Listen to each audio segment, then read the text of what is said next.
10, 11, 12 এবং 13 নম্বর আয়াত তেলাওয়াত করেছি। এই সূরা আস-সাফের এই কয়েকটি আয়াতের উপরে অতি সংক্ষেপে কয়েকটি কথা বলতে চাই। সব শব্দের অর্থ হলো কাতার। সালাতের যেমন কাতার আছে, এইরকম আরো কাতার আছে, জিহাদের ময়দানের কাতার আছে না?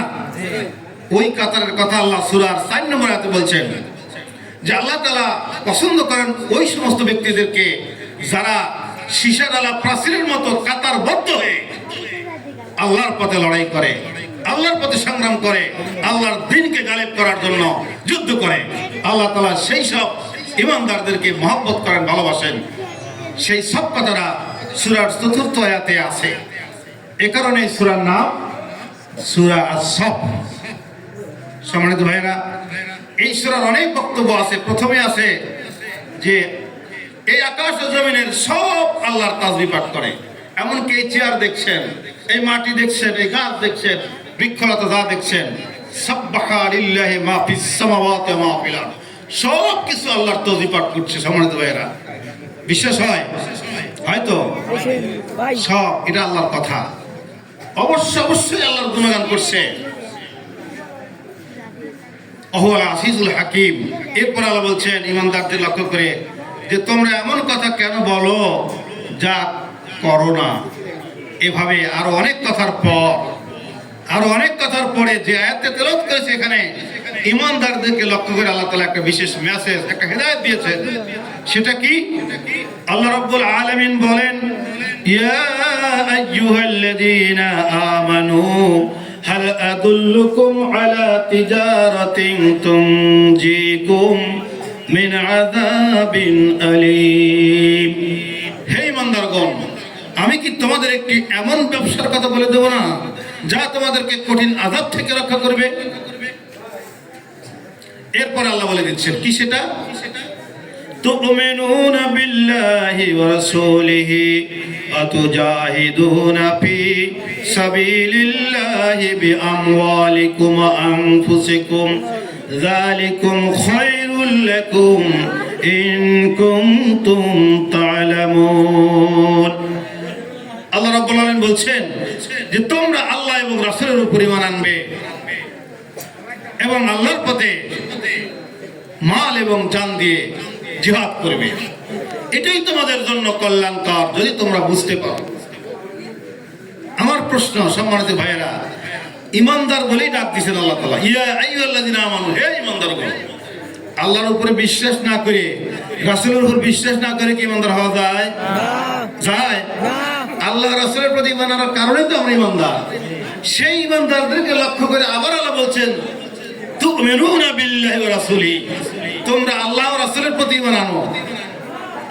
ঘটনা পেঁচ খেয়ে গেল না? ঈমানদারদেরকে আল্লাহ বলছেন তোমরা ঈমান আনো। তার মানে হচ্ছে তোমরা মুখে যে কথা স্বীকৃতি দিয়েছো যে আল্লাহ ছাড়া আর কোনো ইলাহ নাই, আল্লাহ ছাড়া আর কারো কাছে মাথা নত করি না, আল্লাহ ছাড়া আর কারো আইন মানি না, আল্লাহ ছাড়া আর কারো আধিপত্য স্বীকার করি না, এবং একমাত্র মুহাম্মদ রাসূলুল্লাহ সাল্লাল্লাহু আলাইহি ওয়াসাল্লামের জীবন আদর্শ আমার সারা জীবনের জীবন আদর্শ। এই যে ঘোষণা তোমরা দিয়েছো, সেই ঘোষণার আলোকে তোমাদের কাজ করতে হয়। তার মানে তোমাদের ঈমানের প্রমাণ দিতে হবে ময়দানে। এই জন্য ঈমানদারদেরকে আবার ঈমানের কথা বলছেন। কথা বোঝা গেল? এখন সেই প্রমাণ দিতে হলে যে কাজটি করতে হবে সেটা হলো কি?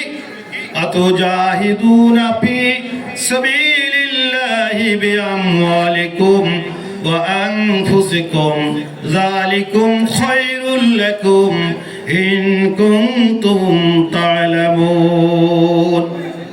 আল্লাহ বলছেন তোমরা মাল এবং জান দিয়ে আল্লাহর পথে জিহাদ করবে। এখন জিহাদের কথা বললেই হয়তো আপনারা মনে করবেন যে যুদ্ধ, ওইদিকে শত্রুরা অস্ত্র নিয়ে দাঁড়িয়ে আছে, এখান থেকে আমাদের লাঠি সোজা যা আছে তাই নিয়ে ঝাঁপিয়ে পড়তে হবে, বাস এইটাই বোধহয় জিহাদ। আমাদের সম্মানিত বিশেষ অতিথি উল্লাহ হলো সর্বাত্মক প্রচেষ্টা চালানো।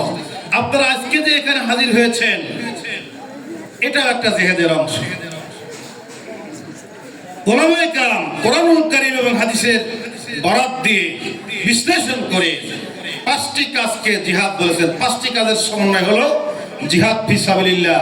আর জিহাদ ফি সাবিলিল্লাহর বাংলা অর্থই হলো ইসলামী আন্দোলন, হারকাতুল ইসলামিয়া, আরবিতে বলে আল হারকাতুল ইসলামিয়া, ইসলামী আন্দোলন। তার মানে আন্দোলন মানে হলো নাড়াচাড়া করা, পরিবর্তন করা, ইনকিলাব, বাতিল ব্যবস্থাকে উৎখাত করে সেখানে আল্লাহর আইন প্রতিষ্ঠার যে আন্দোলন, যে প্রোগ্রাম, যে কর্মসূচি, যে প্রচেষ্টা, এটাকেই বলা হয় ইসলামী আন্দোলন। এই ইসলামী আন্দোলনে এই জিহাদ ফি সাবিলিল্লাহর 5টি কাজ, কয়টি? একটা ক্লাস নিতে হচ্ছে, না আমি একটা ক্লাস নিচ্ছি মনে করেন। প্রধান অতিথি যেভাবে কথা বলছে, প্রধান বক্তা, আমার তো সুরঘাত নাই, আমি জাস্ট ক্লাস নিব, আপনারা একটু বোঝার চেষ্টা করবেন। 1 নম্বর কাজ হলো আদ-দাওয়াত ইলাল্লাহ, আল্লাহর দিকে মানুষকে ডাকা। সম্মানিত ভাইরা, এই পৃথিবীতে যত নবী রাসূল এসেছেন, সকল নবী রাসূলের 1 নম্বর কাজ ছিল কি? আল্লাহর দিকে মানুষকে আহ্বান করা। তাদের প্রত্যেকেরই মিশন, যে দাওয়াত তারা দিয়েছেন, আনিবুদুল্লাহ ওয়াজতানিবুত তাগুত, আল্লাহর ইবাদত করো, তাগুতকে পরিহার করো। শুধু পরিহার নয়, তাগুতের সাথে যুদ্ধ করার কথা বলা হয়েছে সূরা নিসার মধ্যে, একটু আগে আমি সে কথাও বলেছি। সম্মানিত ভাইয়েরা, তাহলে দাওয়াত হবে কিসের দিকে? আল্লাহর দিকে। সে আল্লাহর দিকে মানে আল্লাহ এক জায়গায় বসে আছে, আপনাদের ডেকে তার কাছে হাজির করবো, এটা নাকি? এই আল্লাহর দিকে মানে আল্লাহর দ্বীনের পথে, আল্লাহর দ্বীনকে মানার জন্য, জানার জন্য এবং আল্লাহর এই জমিনে গালিব করার জন্য যে দাওয়াত, সেই পূর্ণাঙ্গ ইসলামের দাওয়াত দিতে হবে। যেই দাওয়াত দিতে গিয়ে আল্লাহর নবী রাসূলগণ মার খেয়েছেন, পাথর খেয়েছেন।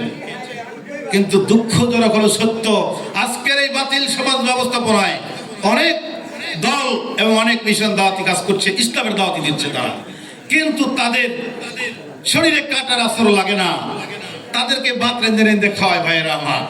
তাহলে তাদের ওই দাওয়াতকে নবীওয়ালা দাওয়াত হলো, অথচ তাদের দাবি এর নবীওয়ালা কাজ। নবীওয়ালা কাজ করবেন, নবীরে এই কাজ করতে যায় পাথর মারলে তাদেরকে বাড়ি থেকে ঘর ছাড়া করলো, বিদেশে যেতে বাধ্য করলো হিজরত করতে, আর আপনাদের ভাত রেঁধে রেঁধে খাওয়ায় কি আরাম?